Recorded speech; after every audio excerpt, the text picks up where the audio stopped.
Olá pessoal, tudo bem? Vamos então para a nossa aula de número 22, continuação da unidade 4, que a gente está tratando do Instituto da Falência. E dentro desse tema falência, nós estamos estudando a classificação dos créditos, que é aquela parte do procedimento onde será verificado pelo responsável, que é o administrador judicial, né? Quais são as pessoas que devem ser pagas e através do critério estabelecido pela lei. Pois bem, no nosso último encontro, eu tinha dito a vocês que a lei fez isso utilizando como base o princípio da isonomia. Para isso, separou os credores em grupos e dentro desses grupos estabeleceu classes. E dentro de cada uma das classes, que geralmente são os incisos do artigo, nós temos uma ordem de pagamento. Primeiro paga aquele que vem primeiro, depois aquele que vem em segundo. E eu tinha dito também a vocês que a gente iria, de forma didática, né, separar os credores em 4 grupos. Na lei, a gente só vai encontrar menção a credores extraconcursais e concursais. Os outros são terminologia utilizada pela doutrina. Então, nós temos o grupo dos credores reivindicantes, que são aqueles que não são propriamente credores, ao contrário, né? Eles são proprietários de um bem que foi arrecadado no processo de falência e eles têm o direito de pegar o bem deles de volta. O segundo grupo de credores, que nós finalizamos na aula passada, é o grupo dos credores extraconcursais, que são aqueles que, como regra, são credores que entraram após a decretação da falência. Existem algumas, na verdade, 2 exceções, né? Que é aquela dos credores trabalhistas com salários atrasados, né, dos últimos 3 meses anteriores à decretação da falência, em razão da necessidade, da importância, da vulnerabilidade, da subsistência do seu crédito. Então, eles foram inseridos aí, essa pequena quantia do total do crédito deles como crédito extraconcursal. E também é o caso, quando a recuperação judicial for convolada em falência, se tiver havido financiamento durante a recuperação judicial, o deep financing, esse financiador também, ele vai entrar aqui. Então, foi um crédito constituído antes da falência e não depois, como seria a regra de todos os demais incluídos aí nos credores extraconcursais. Bom, então na aula de hoje nós iremos estudar os credores concursais, que são aqueles, pessoal, que fazem parte da chamada lista de credores ou quadro geral de credores. E por último aí na tela de vocês vão ver os chamados credores não admitidos.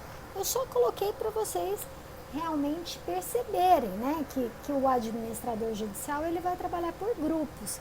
Tem aqueles, né, que embora ele faça uma relação para ele ter controle, eles não vão receber nenhum tipo de pagamento, que são aqueles do artigo 5º da lei, que são aqueles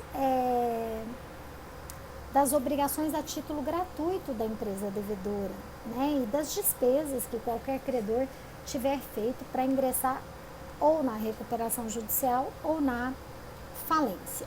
Então, embora esse grupo esteja aqui, pessoal, lembrem-se, não vão receber nenhum tipo de pagamento, tá? A gente ainda não está falando de pagamento, nós estamos falando de classificação de créditos. Pagamento a gente vai ter uma parte lá no finalzinho do capítulo do procedimento que a gente vai tratar.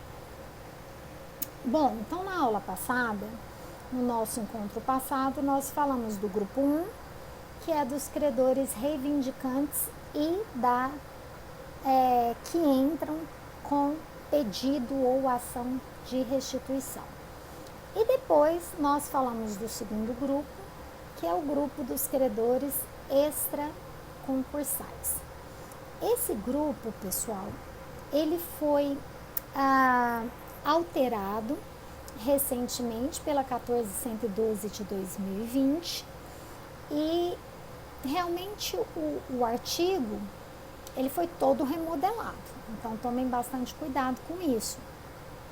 E agora nós temos 9 classes diferentes de credores. E eu coloquei aqui todas as 9 classes, lembrando que dentro de cada uma das classes, como nessa primeira que está listada aí para vocês, se houver mais de uma espécie de credor, primeiro paga o que está em primeiro lugar, para depois vir o segundo. Existe uma ordem. Pois bem, pessoal, vamos lá? Então, nós vamos para o objeto da nossa aula de hoje, que são os nossos queridos credores concursais, que são a ralé, né? São aqueles que não têm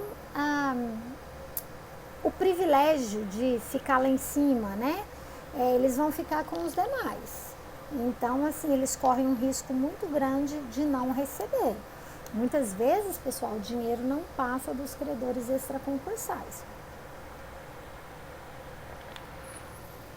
Triste? Mas é a pura realidade. Pois bem, pessoal, que são esses credores concursais? São aqueles que já existiam quando a falência foi decretada.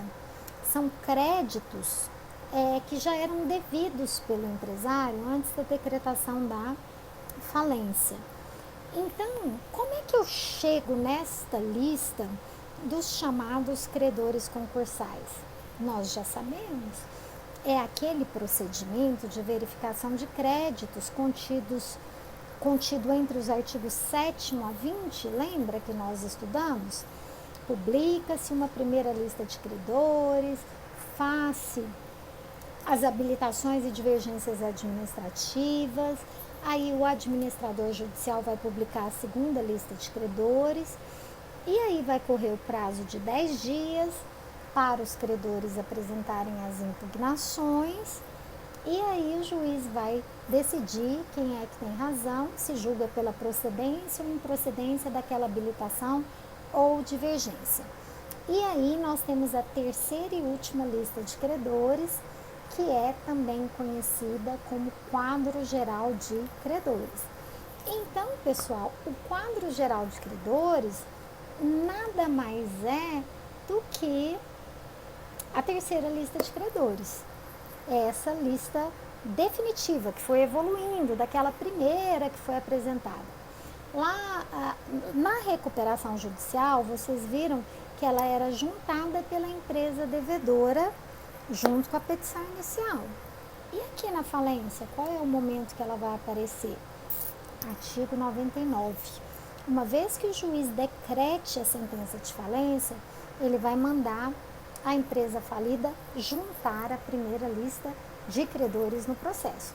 Então vejam, pessoal, que não tem muita diferença. Ainda na falência, quem vai juntar a primeira lista de credores ainda é a empresa devedora. Então, tanto na recuperação judicial quanto na falência, é do mesmo modo, só se muda o momento. Uma é na petição inicial e a outra é após a sentença que decreta a falência. Bom, então como é que eu vou começar o pagamento dos chamados credores concursais? Quando eu finalizar o último credor extraconcursal. Quem que é o último? Tributos. Tributos constituídos após a falência. Então, se a empresa deve tributos novos que foram criados após a decretação da falência, o administrador judicial vai pagar esses tributos. Aí sim, ele vai pegar a chamada lista de credores e vai começar os pagamentos. E aí, pessoal, esse artigo 83 também, ele foi todo reformado. Mudou bastante coisa também e a gente vai falar sobre isso agora. Quem são os primeiros a serem pagos dos credores concursais. Créditos derivados da legislação trabalhista, limitados a 150 salários mínimos por credor e aqueles decorrentes de acidente de trabalho. 2.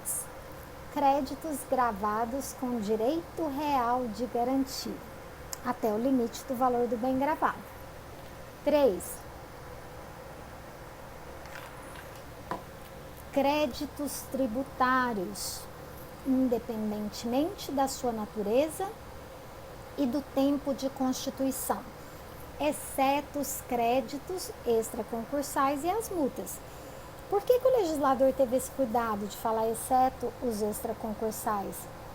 Porque, pessoal, vão haver algumas espécies de créditos tributários que são pagos lá com os extraconcursais.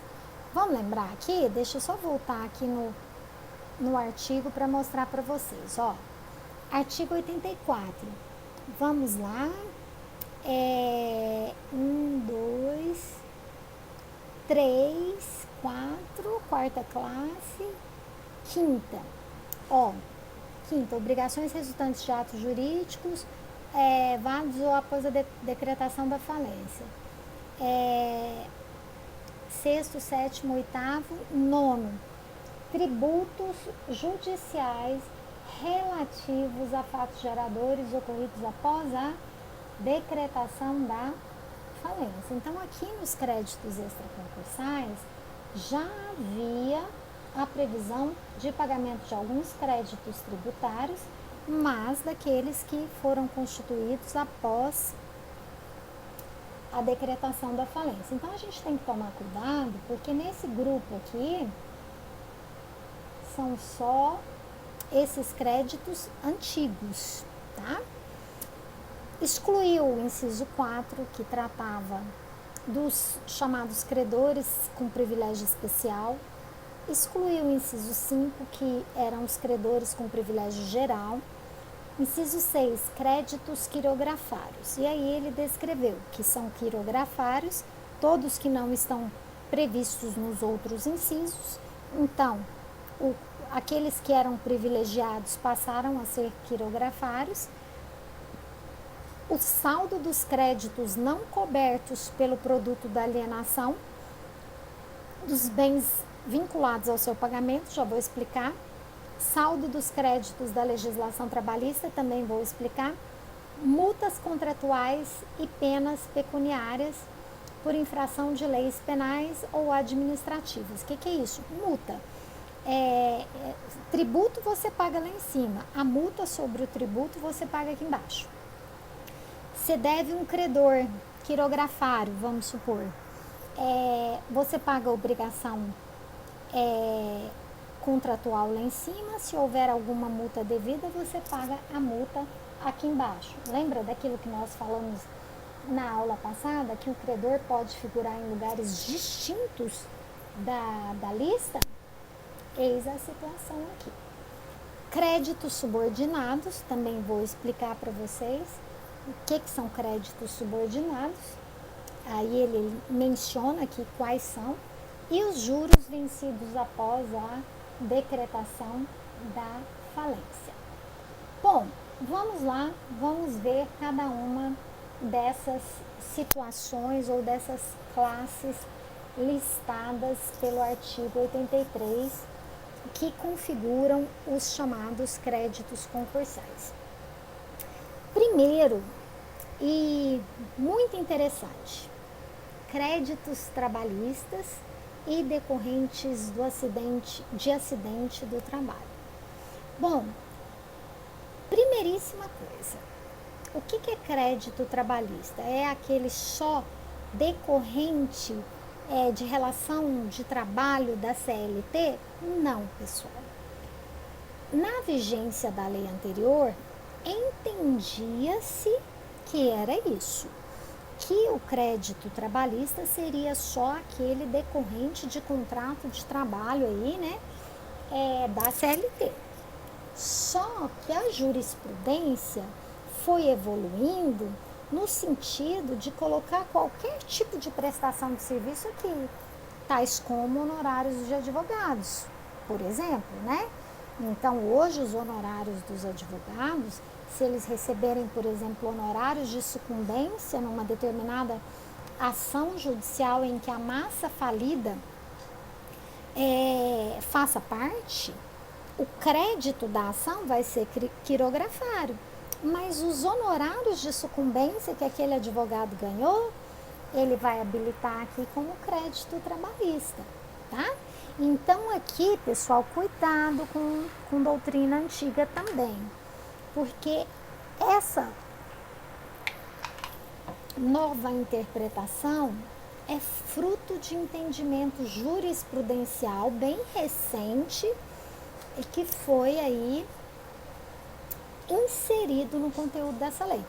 Se vocês olharem o artigo em si, a redação do artigo ele não mudou, mas o entendimento do que o crédito abrange mudou sim, tá? E outra coisa que deve ser entendida aqui são trabalhos, o fato gerador do trabalho tem que ter ocorrido antes da decretação da falência. Se eu ainda estava trabalhando quando a falência foi decretada e eu parei de trabalhar depois da decretação da falência, aí já não é mais aqui que vai entrar, e ele vai entrar lá no crédito extra concursal. Então a gente tem que tomar bastante cuidado com isso, porque aqui é a data do fato gerador da obrigação. É a data, né, da prestação do trabalho, que se encerrou a relação laboral, ok? Aí aqui a gente traz para vocês a questão da sentença condenatória na justiça trabalhista, né? E aí, vai ser a data que saiu a sentença ou não vai ser a data que saiu a sentença? Não importa se a sentença saiu antes ou depois da decretação da falência, pessoal.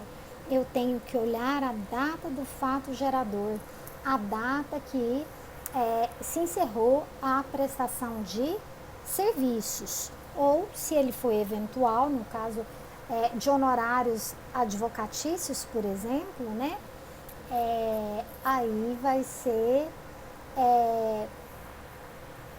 em relação aos honorários advocatícios propriamente, se esses honorários não forem de sucumbência, porque pensa comigo, se for honorário contratual, é a data que a gente assinou o contrato, que está previsto ali no contrato, né?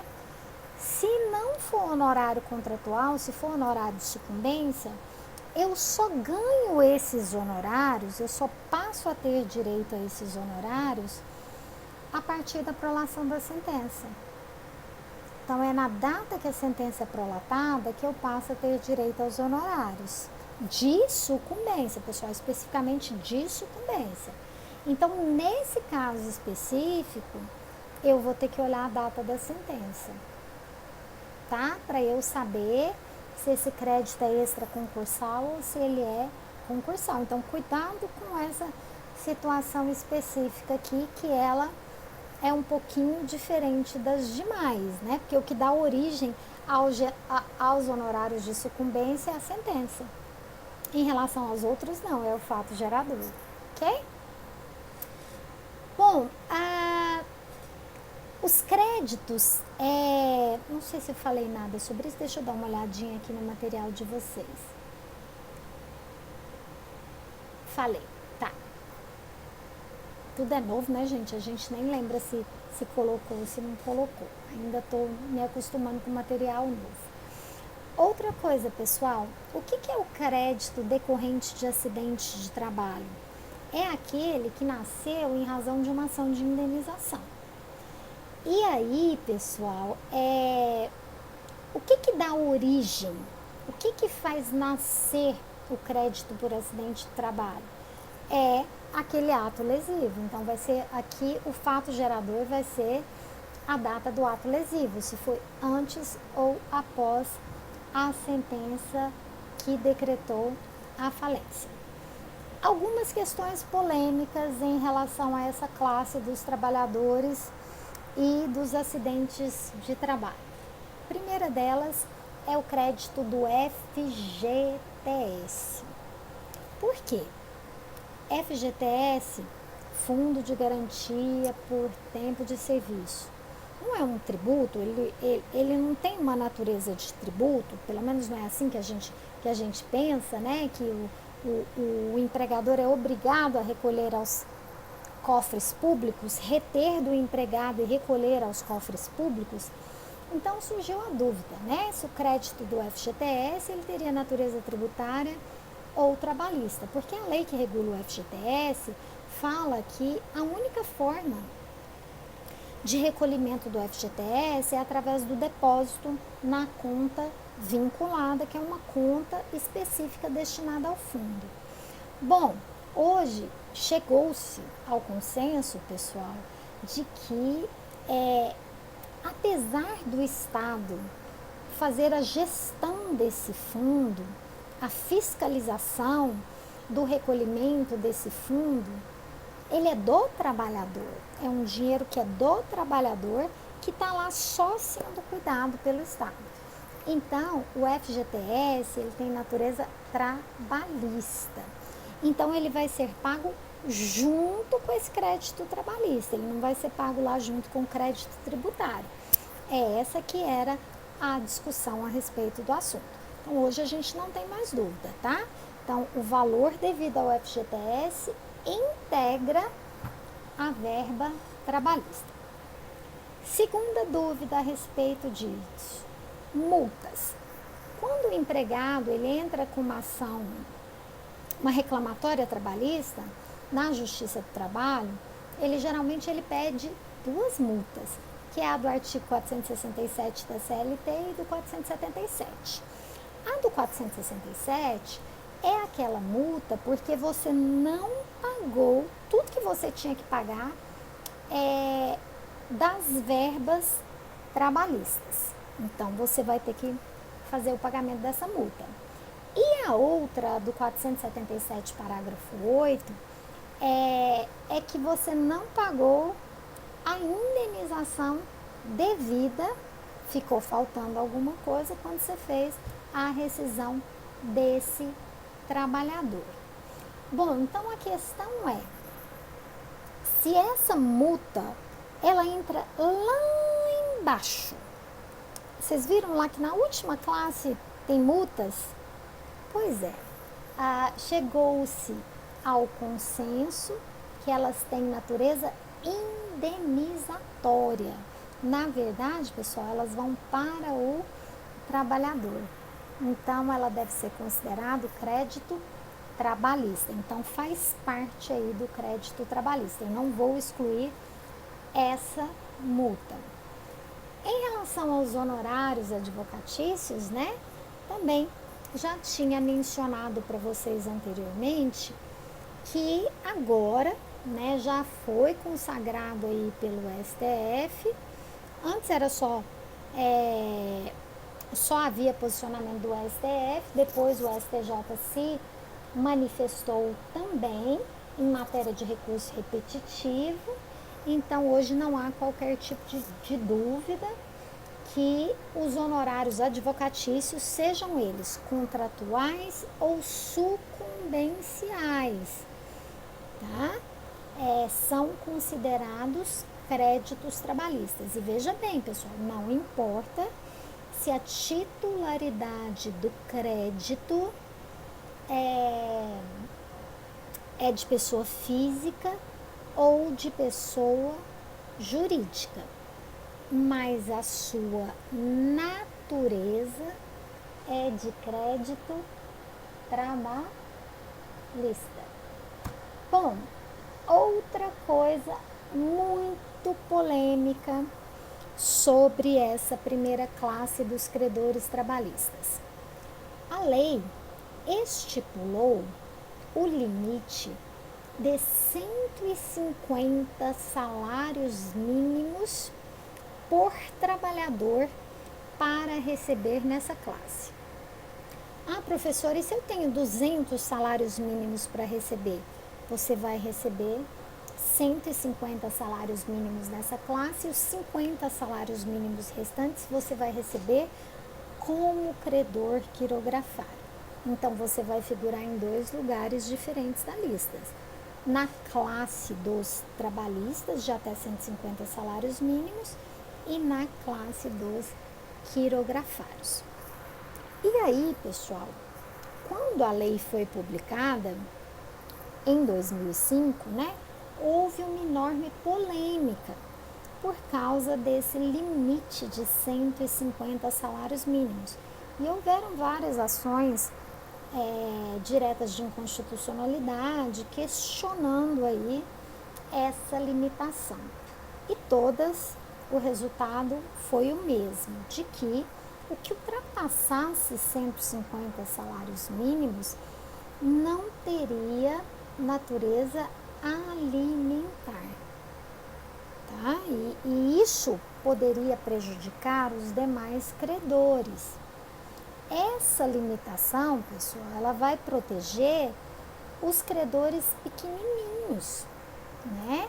Então, assim, os credores menores, se por alguma razão houver necessidade de fazer rateio, porque se o crédito de um trabalhador só for muito grande e for feito o rateio, né, ele vai levar um crédito muito alto.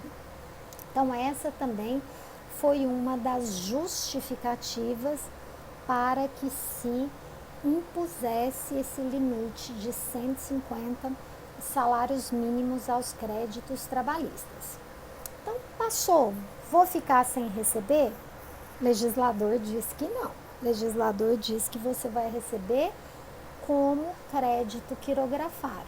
Só que na prática, nós já sabemos que o dinheiro não será suficiente para pagar os credores quirografários. Então, vai ficar sem recebimento, sim. Isso é prática, tá? Isso não é teoria. Bom, pessoal, então lembrem-se que esta regrinha aqui na falência do limite de 150 salários mínimos não é aplicada à recuperação judicial. Por quê?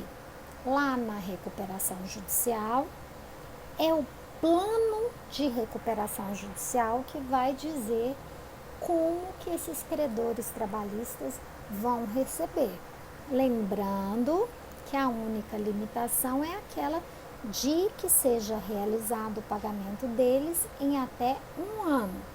Agora pode ser estendido por mais 2 anos, cumpridos alguns requisitos previstos na lei.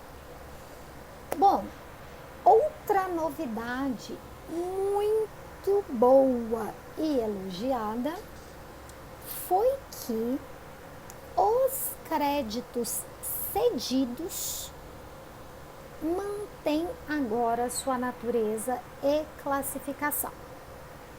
Como assim, professora? Não entendi. Pensa na falência de uma empresa decretada. Pensa num trabalhador que depende daquele salário para a sua subsistência. E ele tem lá 6 meses de salário atrasado com a empresa. Ele tem 30, 40 mil reais mais a rescisão dele para receber. 50 mil reais para receber. E pensa numa pessoa, né, que assim, não tem qualquer fonte de renda e realmente é aquilo lá que ela teria até ela conseguir uma nova colocação no mercado. E aí alguém aparece e fala assim, você tem 50 mil para receber? Eu te dou 25 mil agora. Você quer me vender seu crédito? Agora? Você vai me pagar agora? Vou te pagar agora. A pessoa fala, eu quero, eu preciso, eu não posso esperar. Vai demorar 3 anos mais ou menos para eu começar a receber? Eu quero. E aí ela faz uma cessão de crédito para essa pessoa. O que acontece? Antes dessa alteração, quando havia cessão de crédito, o credor, o novo credor, o cessionário do crédito, né, ele necessariamente entrava como credor quirografário.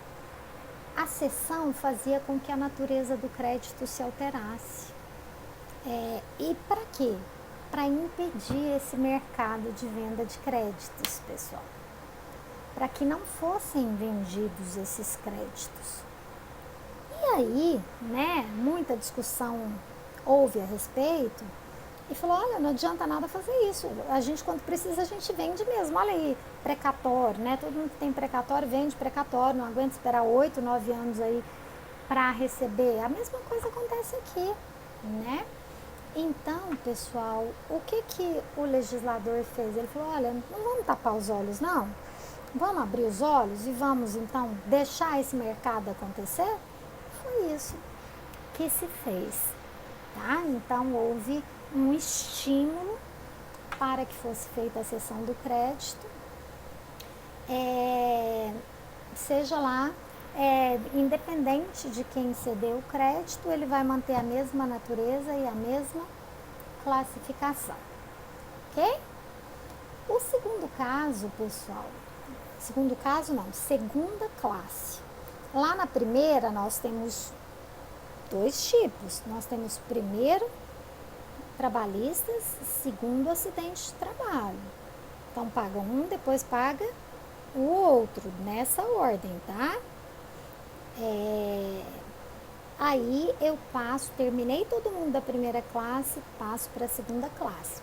De novo, lembra que todo mundo aqui que nós estamos conversando tem que estar lá na lista de credores do administrador judicial, ok? Segundo grupo de credores, credores com garantia real. Quem que são esses credores, pessoal, com garantia real? São aqueles que na época que eles emprestaram ou negociaram com a empresa devedora, eles tiveram como garantia do pagamento da dívida ou penhor, ou anticrese, ou hipoteca. Garantia real, pessoal. Garantia real, tá? Porque se for a alienação fiduciária, pessoal, lembra que não entra aqui. Não é credor com garantia, porque o bem já é dele, tá? Então, assim, aquele credor da alienação fiduciária em garantia, ele vai entrar lá como credor de restituição, ele vai só pegar o bem dele de volta. Aqui nós estamos falando de credores com garantia real, ok? Então, garantia real, penhor, anticrese e hipoteca. Bom, o que acontece, pessoal? Se eu sou um credor que tem garantia, se fosse um processo de execução normal, eu promovia a execução e pegava minha garantia. Geralmente é assim que acontece, não é? Aqui não é assim. Aqui, o credor, ele vai permanecer nessa classe, nessa segunda classe, até o valor que foi dado em garantia. Então, vamos lá que, na época, ele emprestou R$1 milhão para a empresa. E na época também, que foi feito um empréstimo, foi dado em garantia um imóvel que valia R$1 milhão. Passa o tempo, a empresa devedora atrasa, a dívida é executada e essa dívida hoje está em R$1.500.000. O que vai acontecer agora? O administrador judicial, ele vai pegar esse bem. Ele já, na fase de arrecadação, ele pega todos os bens, desconstituem-se restos, penhoras, tudo mais. Aí ele pega esse bem. E aí ele vai mandar fazer a avaliação do bem. E aí ele vai vender esse bem. É este valor de alienação do bem que vai ser o nosso ponto de partida aqui, tá? Então, existem situações diferentes. Quando o bem ele foi vendido junto com todos os outros patrimônios da empresa, nós chamamos de venda em bloco, aí não vai ter jeito de tomar como parâmetro o valor da venda geral. Aí a gente vai ter que ver o valor de avaliação individual daquele bem, porque o administrador judicial ele vai fazer um relatório e vai avaliar cada um dos bens que fazem parte do inventário da devedora, certo? Quando o administrador judicial vende esse bem e ele dá um deságio, um desconto na venda, se ele fez a venda em bloco, e na hora que ele fez a venda em bloco, ele dá um desconto de 20%, ele vai ter que jogar esses 20% de desconto no valor da avaliação individual, para apurar qual é o valor que foi dado em garantia. Porque o valor, pessoal, não é aquele valor lá original, não. É o valor aqui efetivamente de venda do bem, o valor que foi apurado com aquele bem. Então, nós vamos ter que olhar o valor de mercado da época da venda do bem. Só que também vai ter outra situação. Se o bem for vendido muito bem, vamos voltar para aquele caso que eu disse para vocês. Na época, o bem foi avaliado em 1 milhão. Hoje, o bem está avaliado em 3 milhões, por exemplo. E a dívida já está 1,5 milhão. Então, nesse caso, a avaliação do bem supera o valor do principal, né? Então, nessa situação, a lei diz que, inclusive, podem ser pagos os juros vencidos após a decretação da falência, pessoal. Mas isso é uma exceção que entra só para o credor que tem essa garantia real. Por quê? Porque a garantia estava naquele bem e o bem foi vendido num valor acima do valor esperado. Então, esses juros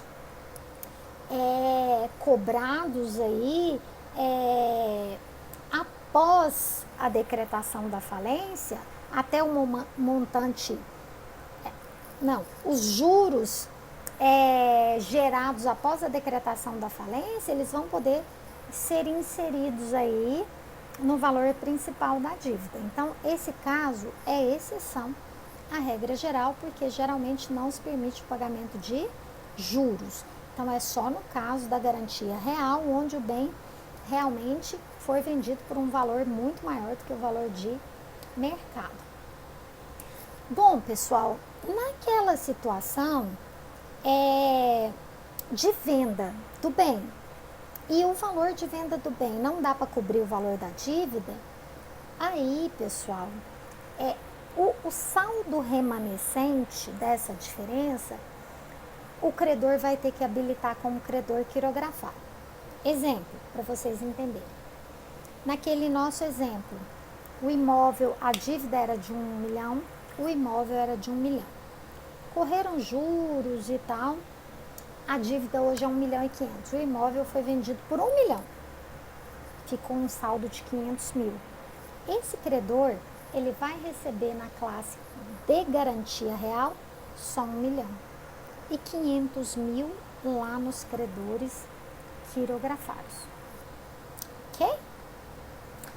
Bom, pessoal, então o que nós temos que entender aqui na falência?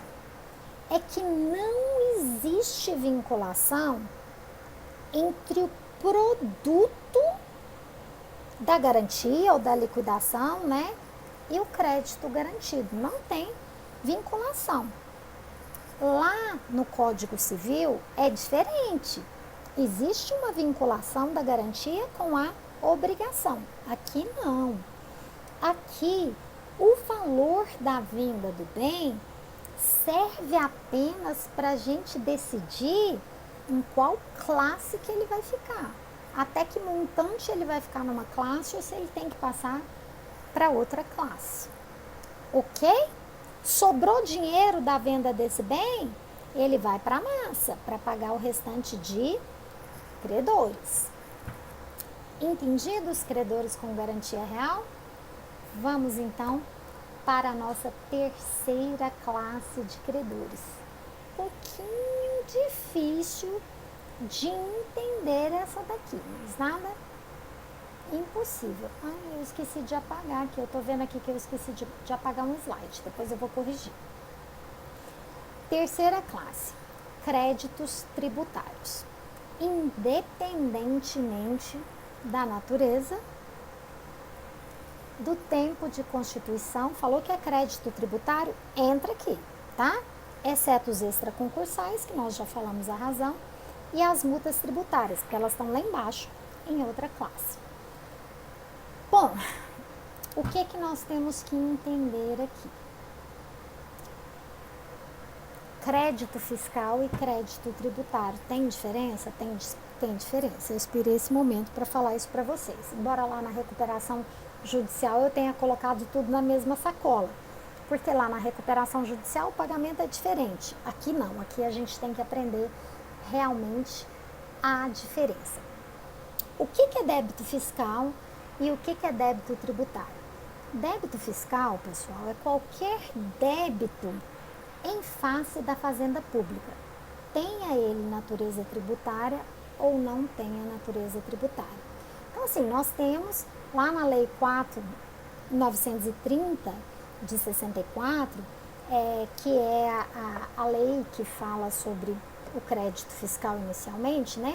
A gente tem vários exemplos aí do que é um débito fiscal não tributário. Decorrente de empréstimo compulsório, as contribuições, as multas, aluguéis, cobrança de tarifas pelo uso de bem público, preço por serviços prestados pelo Estado, indenizações, tudo isso é crédito fiscal em geral.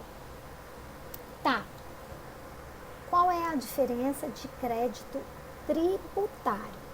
O tributário é uma espécie de crédito fiscal, mas ele é decorrente, e aqui essa definição é do Código Tributário Nacional, né, de toda prestação pecuniária compulsória, obrigatória. Não é porque eu fiz um serviço, não é porque eu utilizei um bem público, nada disso. É porque eu sou obrigado a pagar, instituída em lei e cobrada mediante atividade administrativa vinculada. São os impostos, as taxas e as contribuições de melhoria. Tributo, pessoal, são só esses três. O resto é débito fiscal em geral, tá? Então, quando, por exemplo, eu sofro uma autuação, isso vai para a dívida ativa. Quando eu corto a árvore da minha casa e eu sou autuado, tudo isso é débito fiscal não tributário, tá? Bom, o que está nessa classe aqui? Apenas os créditos tributários. Por quê, pessoal? Crédito fiscal não entra aqui. Vou explicar por quê.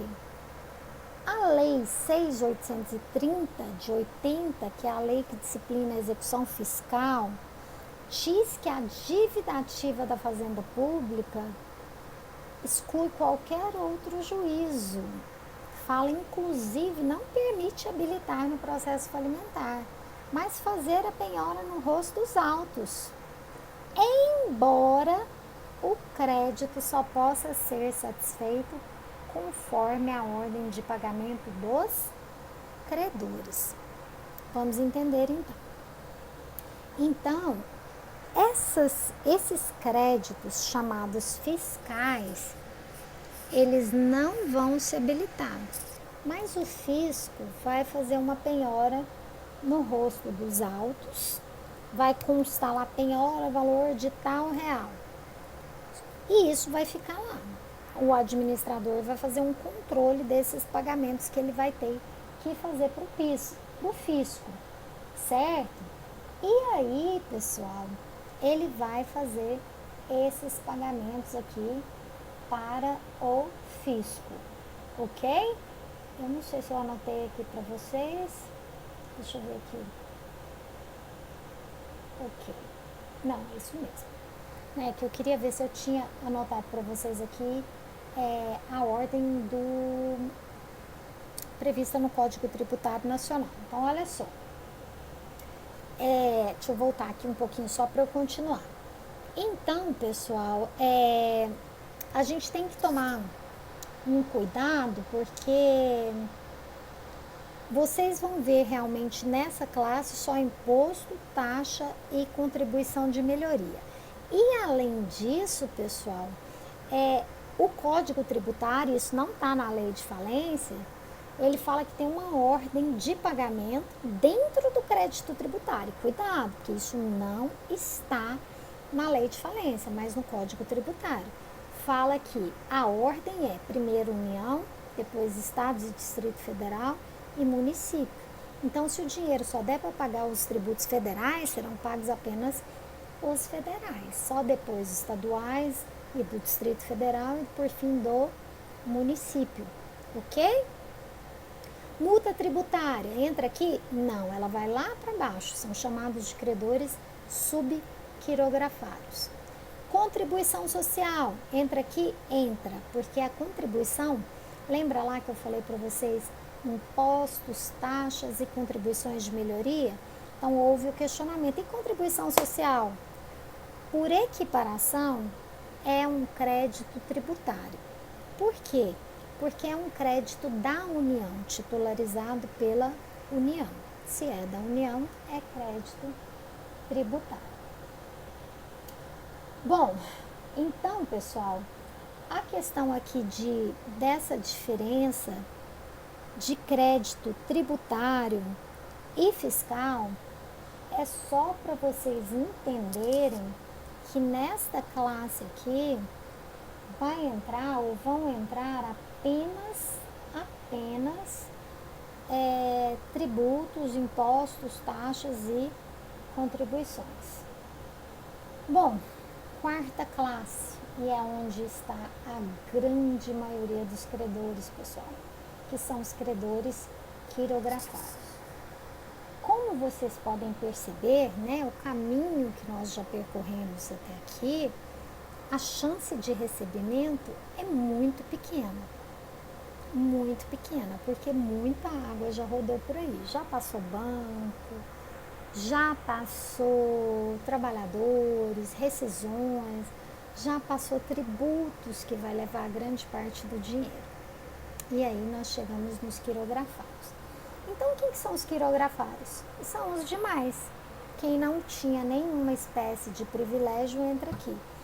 São, em geral, pessoal, os fornecedores da empresa, aqueles do dia a dia, que fornecem insumos, serviços, né? Então, todos que não tenham nenhum tipo dos privilégios que nós já estudamos, entram nessa classe de quirografados. Além do que exceder para os créditos trabalhistas, 150 salários mínimos, e além do que exceder o valor de venda do bem dado em garantia. Também entra nessa classe de quirografar. Tem uma outra espécie de garantia, pessoal, que a gente vai ter que falar um pouquinho nela. E as garantias fidejussórias? O que são as garantias fidejussórias? São as garantias pessoais, que é o aval e a fiança. Eu dou a garantia com todo o meu patrimônio. A garantia é a minha pessoa, é o meu patrimônio pessoal. Nós não mencionamos aval e fiança em nenhum lugar. Então, o credor que tem uma garantia fidejussória tem algum tipo de preferência? Nenhuma. O crédito dele é considerado quirografário. Mas, por outro lado, pessoal, apesar dele não ter nenhum tipo de preferência, ele pode executar individualmente aquela pessoa que deu a garantia. E ele tem uma chance muito grande de recebimento lá da pessoa, né? Então, existe essa possibilidade. Bom, o que mais que entra aqui como créditos quirografados? Os créditos de sócios e administradores cuja contratação tenha sido comutativa e adotado as práticas de mercado. Isso é novo também. Isso a lei não permitia, agora permite. Ou seja, o sócio ou o administrador emprestou dinheiro para a empresa, né? E isso está tudo muito certinho, muito documentado. O contrato, né, prevê direitos e obrigações para ambas as partes. Não foi nada realizado fora das práticas de mercado. É um contrato de empréstimo mesmo. Nessa situação, os sócios e administradores vão poder habilitar seu crédito aqui. Antes não havia essa possibilidade. Quinta classe, os chamados créditos subquirografados. O que é isso? Que estão abaixo dos quirografados, que são as multas contratuais, as penas pecuniárias. Eu sofri alguma penalidade, vou ter que pagar por infração de lei ou por infração administrativa, incluídas as multas tributárias. Multas e penalidades em geral, então, entram nesse grupo que é a quinta classe, ok? Onde que está aqueles créditos fiscais que a gente viu agora mesmo? Tá aqui, gente. Então, lembra que eu falei para vocês que aqui na terceira classe, eu tenho que excluir esse slide aqui, tá, gente? Eu vou excluir. Lembra que eu disse para vocês que aqui nessa terceira classe aqui, estavam só os créditos tributários propriamente dito, excluídas as multas, impostos, taxas e contribuições, que não estava o crédito chamado de fiscal, que é o gênero do qual o crédito tributário é uma das espécies. O crédito fiscal, ele vai estar aqui, tá? Então, aqueles serviços públicos, pagamento de taxas públicas, alguma coisa que eu fiz, algum tipo de serviço, algum tipo de penalidade, vão estar todos aqui os créditos fiscais. Então, apesar, né, do fisco não precisar habilitar, dele só informar lá qual é o valor e de ficar essa observação, não haver a necessidade de habilitação, ele só vai receber a hora que chegar a vez dele, que é aqui na quinta classe. Sexta classe, pessoal, estamos no fim. Créditos subordinados. Antigamente, pessoal, a gente tinha 8 classes. Aí, com a exclusão dessas duas, viraram 6. E houve alguma remodelação também. Não ficou igualzinho, mas 6 classes. Créditos subordinados. Então, lembra, ó, quirografários, depois vem os subquirografários, que são essas multas, penalidades, créditos fiscais. Depois deles ainda tem subordinados. Esses aí não vão ser pagos de jeito nenhum, nem com reza brava. O que é crédito subordinado? É um que a lei fala, olha, em caso de falência, esse crédito será considerado subordinado. A lei tem que falar isso. Ou se a gente fizer essa opção no contrato. Um exemplo aí que é muitíssimo rico na prática é de debêntures. Tem como eu comprar debêntures com garantia, debêntures sem garantia e debêntures subordinada. E debêntures sem garantia, que são chamadas de subordinadas, pessoal. Então, quando eu adquiro debêntures dessa espécie que não tem garantia, assim, a promessa de remuneração é altíssima, né? Eu vou ter lucros assim altíssimos, mas porque o risco também é enorme, né? Se a empresa falir, eu já sei que eu vou perder o meu dinheiro, meu investimento. Pois bem,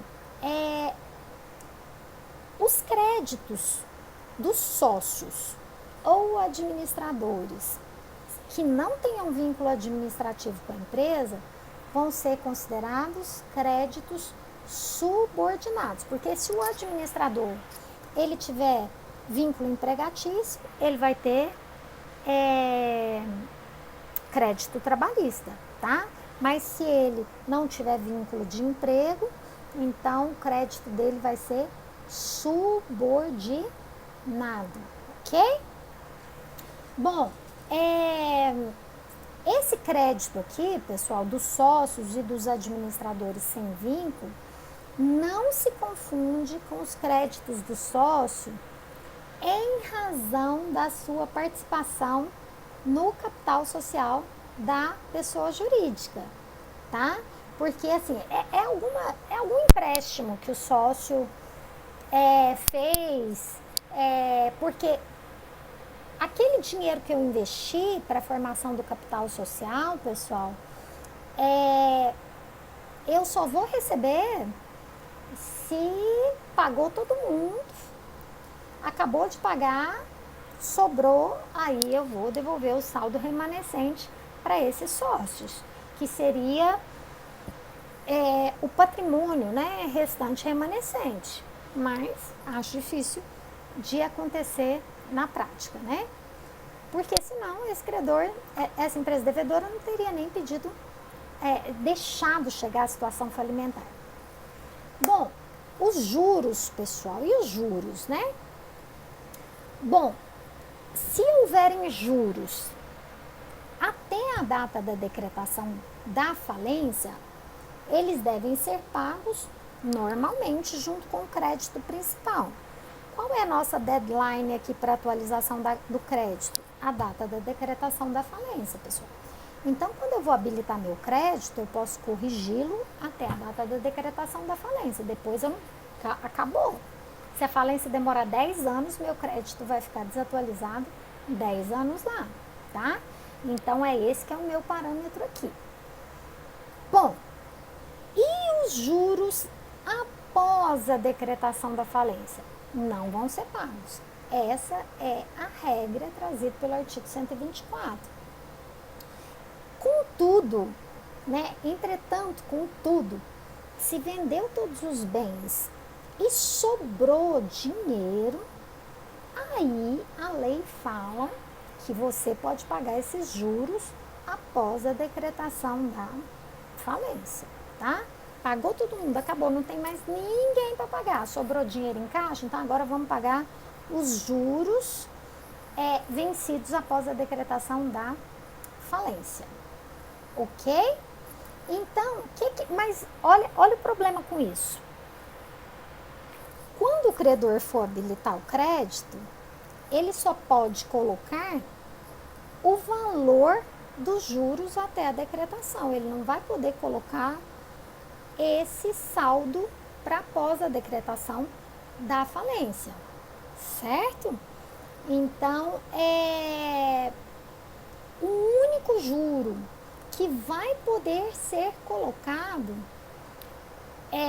realmente após a decretação da falência, até com a data de habilitação de crédito, é o juro das debêntures e daquele crédito com garantia real, que eu já tinha explicado para vocês lá, mas o juro das debêntures é porque a legislação das debêntures prevê o pagamento, eu estou fazendo um investimento que a minha remuneração será juros.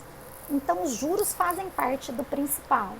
Então, no caso das debêntures, existe aí essa exceção para o pagamento de juros das debêntures, tá? Então, regra geral, juros só são pagos na falência, até a decretação da falência, e nem são inseridos, quando eu vou inserir no valor do meu crédito, eu coloco até a data, atualizo até a data da decretação da falência. Sobrando dinheiro, o administrador judicial vai fazer esse cálculo aí dos juros devidos após a decretação da falência para que seja feito o pagamento. Exceção a essa regra, onde poderá haver pagamento de juros em havendo saldo em caixa, na época do pagamento devido. Credores com garantia real, se o valor do bem vendido for superior ao valor da dívida original, aí eu posso acrescentar os juros, E em caso de debêntures, também, que o contrato principal é pagamento de juros, ai, pensei que eu tinha derramado o copo aqui, também existe essa exceção e permissão de pagamento. Então, pessoal, nossa, cravado, 1 hora. Então, é isso. Fechamos essa parte, que é a classificação dos créditos. Não se preocupem que a gente vai voltar nesse assunto muitas vezes. A partir de agora, tudo que a gente falar, a gente vai falar em pagamento desse credor, daquele, se deu assim, se deu assado, e vocês vão, até o final do curso, vocês vão assimilar bem esse conteúdo, tá bom? Então, um grande beijo para vocês, fiquem com Deus e até o nosso próximo encontro.